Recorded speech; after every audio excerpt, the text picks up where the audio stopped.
प्रधानमंत्री नरेंद्र मोदी पुडुचेरी में है और यहां पर चुनाव से पहले भव्य रोड शो। तस्वीरें आपके सामने। पुडुचेरी में प्रधानमंत्री नरेंद्र मोदी रोड शो कर रहे हैं, जहां पे आप देखिए दोनों तरफ बड़ी संख्या में लोग हैं और फूलों की बारिश की जा रही है। प्रधानमंत्री नरेंद्र मोदी को देखने के लिए आप देखिए बड़ी संख्या में लोग पहुंचे हैं, फूलों की बारिश की जा रही है और मोदी मोदी के नारे वहां पर आपको सुनाई दे रहे होंगे। प्रधानमंत्री नरेंद्र मोदी पुडुचेरी पहुंचे हैं और लगभग ये 2 किलोमीटर उनका लंबा रोड शो। लेकिन जिस हिसाब से लोगों की भीड़ है, प्रधानमंत्री नरेंद्र मोदी इस रोड शो में आप देखिए सभी का हाथ हिलाकर अभिवादन स्वीकार करते हुए। कहा जा रहा है कि अजंता सिग्नल जंक्शन से अन्ना स्क्वायर तक लगभग 2 किलोमीटर ये लंबा रोड शो है, जिसमें आप देखिए भारी भीड़ नज़र आ रही है। और पुडुचेरी में जिस तरीके से चुनाव यहाँ होने हैं, चुनाव से पहले प्रधानमंत्री नरेंद्र मोदी ने वहाँ पर ये देखिए रोड शो किया और इस रोड शो के दूरगामी मायने भी आपको नज़र आएंगे। अजंता सिग्नल जंक्शन से अन्ना स्क्वायर तक का ये रोड शो और प्रधानमंत्री नरेंद्र मोदी अलग अलग राज्यों में लगातार चुनावी जनसभाओं को संबोधित कर रहे हैं। अब केंद्र शासित प्रदेश पुडुचेरी पहुंचे और पुडुचेरी के मुख्यमंत्री एन रंगासामी भी आप देखिए वहाँ पे उनके इस रथ पे नज़र आ रहे हैं। बीजेपी के उम्मीदवार भी वहाँ पे नज़र आ रहे हैं, जो एनडीए के साथी हैं, जो समर्थक हैं बीजेपी और एनडीए के, जो तमाम जो कार्यकर्ता हैं, जो उम्मीदवार हैं, उनके लिए प्रधानमंत्री नरेंद्र मोदी यहाँ पर चुनाव प्रचार कर रहे हैं। इसके बाद एक रैली को संबोधित करेंगे। एनडीए के जो साथी हैं उनके लिए चुनाव प्रचार प्रधानमंत्री नरेंद्र मोदी करेंगे। अन्ना द्रमुक और नवगठित एलजेके इसमें शामिल है और प्रधानमंत्री नरेंद्र मोदी के आने के बाद और उन्होंने खुद चुनाव प्रचार अपने हाथ में ले लिए, कमान संभाल ली और ज़बरदस्त उत्साह लोगों में देखने को यहाँ पर मिल रहा है। और बीजेपी की तरफ से प्रधानमंत्री मोदी के रोड शो को लेकर भव्य तैयारियाँ पहले ही कर दी गई थी और जिसमें आप देखिए बड़ी संख्या में लोग उपस्थित हुए हैं। और पुडुचेरी में प्रधानमंत्री मोदी की रैली आप देखिए दोनों तरफ, आप देखिए जहाँ तक आपकी नजर जाएगी तहाँ तक लोग आपको नज़र आ रहे होंगे। प्रधानमंत्री नरेंद्र मोदी इसके पहले यहाँ पर एयरपोर्ट पहुँचे, एयरपोर्ट से निकलने के बाद ये रोड शो और फिर इसके बाद उनकी एक जनसभा लोगों को संबोधित करेंगे। और जिस हिसाब से ये रोड शो है, माना जा रहा है कि करीब 2 किलोमीटर लंबा उनका रोड शो, जिसके बाद फिर वो गिंडी आएंगे और एक होटल में रात में विश्राम का कार्यक्रम उनका है और फिर 4 अप्रैल को भाजपा नेताओं के साथ एक बड़ी बैठक वो करेंगे। तो प्रधानमंत्री मोदी पुडुचेरी में ये उनका पूरा कार्यक्रम है। रोड शो के बाद एक जनसभा को संबोधित करेंगे। इसके बाद फिर एक होटल में विश्राम का उनका कार्यक्रम और फिर एक बड़ी बैठक वो बीजेपी नेताओं और कार्यकर्ताओं के साथ प्रधानमंत्री नरेंद्र मोदी करने वाले हैं।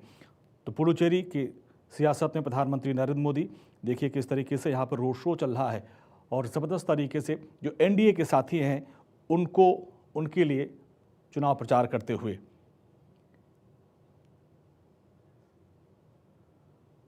इसके बाद प्रधानमंत्री नरेंद्र मोदी जनसभा को संबोधित करेंगे। पुडुचेरी हवाई अड्डे पर पहुंचे और उसके बाद अजंता सिग्नल जंक्शन से फिर रोड शो उनका शुरू हो चुका है और बताया जा रहा है कि रोड शो अन्ना सलाई में लगभग 2 किलोमीटर के एरिया से होकर गुजरेगा और कामराज प्रतिमा के पास जाकर फिर ये समाप्त हो जाएगा। एनडीए के नेता और जो उम्मीदवार हैं प्रधानमंत्री के साथ रहेंगे, जो आप देख सकते हैं उनके रथ पे वो आपको नज़र आ रहे हैं। पार्टी के कार्यकर्ता और समर्थक आप देखिए कितने उत्साहित हैं। हर तरफ आप देखिए झंडा और इसमें जो अलग अलग पार्टियाँ उनके भी झंडे आपको नज़र आ रहे हैं।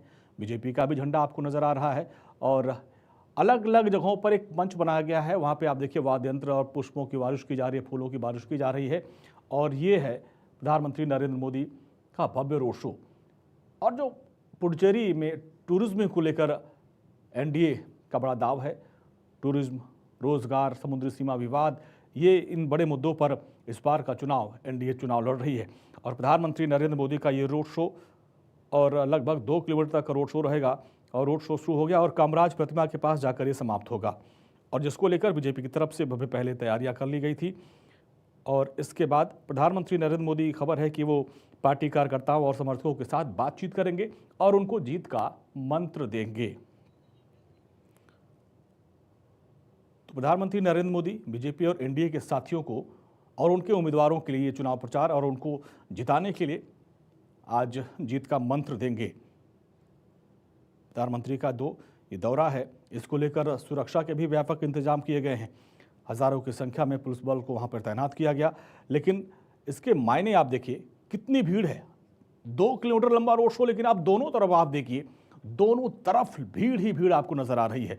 फूलों की बारिश की जा रही है और फूलों की बारिश करके प्रधानमंत्री मोदी का स्वागत किया जा रहा है। और प्रधानमंत्री नरेंद्र मोदी भी हाथ हिलाकर सभी का अभिवादन स्वीकार कर रहे हैं। तो तूफानी चुनाव प्रचार प्रधानमंत्री नरेंद्र मोदी और रोड शो जनसभा पुडुचेरी में आज प्रधानमंत्री नरेंद्र मोदी का है। ये रोड शो आप देख रहे हैं जिसकी शुरुआत हो चुकी है, इसके बाद जनसभा भी होगी। फिर चेन्नई में पार्टी के कार्यकर्ताओं और बड़े नेताओं के साथ बैठक होगी और चुनावी रणनीति पर मंथन किया जाएगा। पुडुचेरी को लेकर भी प्रधानमंत्री नरेंद्र मोदी अब कोई कोर कसर छोड़ना नहीं चाहते हैं और चाहते हैं कि पुडुचेरी एनडीए के पाले में ही रहे, और जिसको लेकर तमिलनाडु और पुडुचेरी के 2 दिवसीय दौरे पर प्रधानमंत्री नरेंद्र मोदी पहुंच चुके हैं और ये रोड शो शुरू हो चुका है। रोड शो के बाद एक चुनावी जनसभा करेंगे और फिर जो सबसे महत्वपूर्ण उनकी रणनीति होगी, जो बीजेपी के कार्यकर्ता हैं, बड़े नेता हैं, उनसे चुनाव की रणनीति पर मंथन करेंगे और फिर जीत को लेकर मंत्र देंगे, जीत का मंत्र देंगे। तो प्रधानमंत्री नरेंद्र मोदी आज चेन्नई पहले पहुंचे, फिर वहां से पुडुचेरी, और पुडुचेरी में अब उनका रोड शो शुरू हो चुका है। इसके बाद खबर है कि एक जनसभा को भी वो संबोधित करेंगे। एनडीए के जो साथी दल के उम्मीदवार हैं, उनके लिए चुनाव प्रचार प्रधानमंत्री नरेंद्र मोदी करेंगे।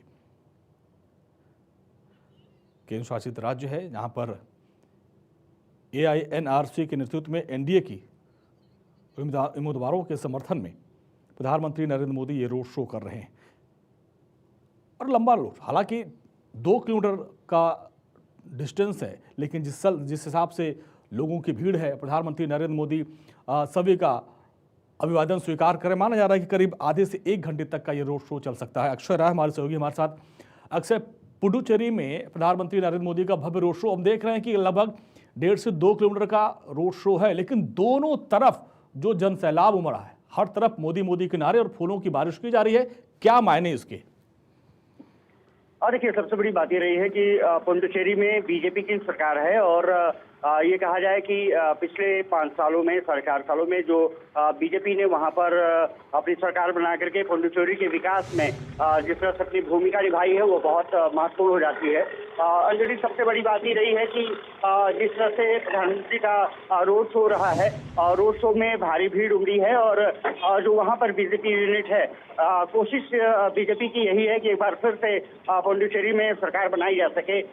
पुडुचेरी का इलाका एक समय कांग्रेस का गढ़ हुआ करता था, लेकिन बीजेपी ने जिस तरह से वहां पर टेकल किया है, जिस तरह से अपनी सरकार चलाई है, एक तरह से कहा जा सकता है कि रंगास्वामी के नेतृत्व में बीजेपी ने अपनी भूमिका का निर्वहन बहुत बेहतरीन तरीके से किया है और इसीलिए बीजेपी को उम्मीद है कि एक बार फिर से हम सत्ता में वापस आने जा रहे हैं। और प्रधानमंत्री का रोड शो, जिस तरह से वहां पर भीड़ उमड़ी है, दोनों तरफ सड़कों के बीच में प्रधानमंत्री का स्वागत भी किया गया, मोदी मोदी के नारे लगाए गए। पुडुचेरी इलाका एक तरफ से तमिलनाडु के करीब का लगता है। पुडुचेरी में सरकार बनाने का मतलब है कि उसका असर तमिलनाडु में भी देखने को मिल सकता है। अब सबसे बड़ी बात ये रहेगी कि जो प्रधानमंत्री का रोड शो रहता है वो कितना इम्पैक्ट करता है, लेकिन अगर देखा जाए तो वहां पर कांग्रेस की पिछले 10 साल में सरकार रही। प्रधानमंत्री के नेतृत्व में पुडुचेरी में सरकार बनाने में बीजेपी को कामयाबी मिली और रंगास्वामी ने वहां पर जिस तरह से अपना काम किया है, वहां पर सड़कों की बात रही हो, इंफ्रास्ट्रक्चर प्रोजेक्ट्स की बात रही हो, वहां पर जिस तरह से सरकार ने काम किए हैं, आम लोगों के जीवन को बदला है, उससे बीजेपी को उम्मीद है कि एक बार फिर से पुडुचेरी में उनकी सरकार बनने जा रही है। प्रधानमंत्री यहाँ से तमिलनाडु दौरे पर पहुंचने वाले हैं, लेकिन तमिलनाडु में जो रोड शो रखा गया है वो रद्द कर दिया गया है। कुछ वजहें सामने आई हैं, लेकिन ये कहा जा रहा है कि प्रधानमंत्री आज शाम तमिलनाडु भी पहुंचेंगे। फिलहाल रोड शो चल रहा है और कुछ देर बाद रोड शो के बाद वहां के नेताओं के साथ बैठक करते हुए प्रधानमंत्री नजर आ सकते हैं। और साफ तौर पर है कि कोशिश बीजेपी की यही है कि पुडुचेरी में भी अपनी सरकार बनाई जा सके। दक्षिण के किले को एक तरफ से पुडुचेरी में भेज दिया गया था पिछली बार, लेकिन इस बार केरल और तमिलनाडु पर भी बीजेपी की नजर है। इसके अलावा एआईएडीएमके के साथ तमिलनाडु में कोलिशन के साथ बीजेपी चुनाव लड़ने जा रही है। अंजनी, काफी महत्वपूर्ण होने जा रहा है पुडुचेरी और तमिलनाडु का चुनाव। ऐसे में प्रधानमंत्री का दौरा काफी महत्वपूर्ण। और इसीलिए चूंकि पुडुचेरी में रोड शो चल रहा है, इसके बाद फिर वापस वो चेन्नई जाएंगे और वहां पर कार्यकर्ताओं के साथ उनकी बैठक है, जहां पर जीत का मंत्र दिया जाएगा। यानी पुडुचेरी को मान चला है कि यहाँ पे तो सफलता करेंगे, लेकिन जो सबसे बड़ा द्वार है जिस किले को अभी तक बीजेपी भेद नहीं पाई है, चाहे वो तमिलनाडु हो, चाहे पश्चिम बंगाल हो या केरल, तो अब अगला जो कार्यक्रम है वो चेन्नई में ही है, तमिलनाडु में भी है। जी, वही मैं जिक्र कर रहा था कि तमिलनाडु का दौरा बहुत महत्वपूर्ण हो जाता है। आज ही बीजेपी ने कुछ उम्मीदवारों की अपनी लिस्ट जारी की है और एक तरफ से कहा जा सकता है कि एआईएडीएमके के साथ बीजेपी वहां पर चुनावी मैदान में उतरना चाहती है। कांग्रेस का कोलिशन निश्चित रूप से डीएमके के साथ त्रिकोणीय संघर्ष में इस बार चुनाव फंसा हुआ दिख रहा है, क्योंकि टीवीके के जो चीफ हैं विजय, उन्होंने भी अपनी तमाम जो कार्यक्रम है वो शुरू कर दिए हैं। हालांकि वो भीड़ में बहुत ज्यादा रैली नहीं कर पाएंगे, क्योंकि जिस तरह से भगदड़ हुई थी उसके बाद तमाम प्रतिबंध लगाए गए हैं। लेकिन कहा जा सकता है कि प्रधानमंत्री का ये दौरा काफी महत्वपूर्ण होगा और सबसे बड़ी बात रही है कि इस दौरे के जरिए प्रधानमंत्री वहां पर जो अपने सहयोगी हैं उनके साथ भी चर्चा करेंगे और साथ ही साथ एक कह सकते हैं कि गठबंधन में किस तरह से चुनावी मैदान में उतरना है, किस तरह से सरकार को वहां के घेरना है, क्योंकि एमके स्टालिन के नेतृत्व में वहां पर सरकार कोशिश कर रही है कि कांग्रेस और जो डीएमके है वो फिर से सत्ता में वापस आ सके। लेकिन इस बार की राह थोड़ी सी कठिन लग रही है, क्योंकि एमके स्टालिन पर तमाम आरोप लगे हैं और खास करके जो उत्तर भारतीय रहे हैं दक्षिण में, तमिलनाडु में, उन पर जिस तरह से हमले हुए हैं उसको लेकर के सरकार पर चौतरफा वार बीजेपी ने किया था। कहीं ना कहीं वो मुद्दा भी मुझे लगता है कि प्रधानमंत्री उठाते हुए नजर आएंगे। अंजनी, देखना दिलचस्प होगा कि जो तमिलनाडु का द्वार जो बीजेपी अभी तक खोल नहीं पाई है, क्या उसको कामयाबी मिलती है? क्या एआईएडीएमके का जो कोलिशन है पनीरस्वामी के नेतृत्व में वो आगे कितना बढ़ पाता है? लेकिन प्रधानमंत्री नरेंद्र मोदी का ये बहुत महत्वपूर्ण दौरा